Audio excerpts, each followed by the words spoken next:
পাশে মানুষের সাথে আমরা আছি এই বাংলাতে। আপনারা দেখছেন সংবাদ শিরোনাম।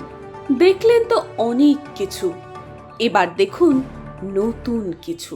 জ্বলছে বাংলাদেশ, কোটা নিয়ে বিপ্লব বিদ্রোহ, এক নতুন স্বাধীনতা আন্দোলন বাংলাদেশে। হাসিনা সরকারের পতন হয়েছে ঠিকই, তবু নির্বিচারে চলছে হিন্দুদের ওপর অত্যাচার। বাংলাদেশে হিন্দুদের ওপর অমানবিক জিহাদি অত্যাচারের প্রতিবাদে এবার বিক্ষোভ মিছিলে হিন্দু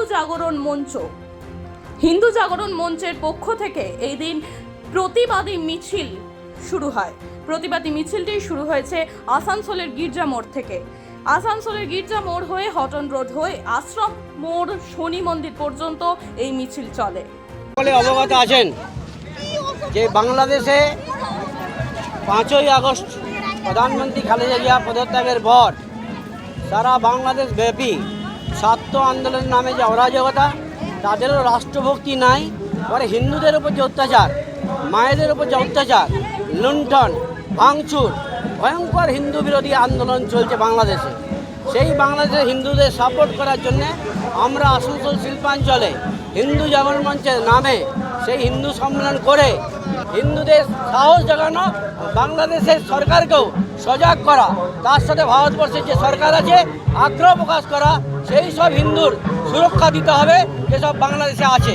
তার জন্য এটা আমাদের প্রতিবাদ, আর এই প্রতিবাদ এখান থেকে শুরু হলো, সারা পশ্চিমবঙ্গ তথা ভারতবর্ষে চলবে।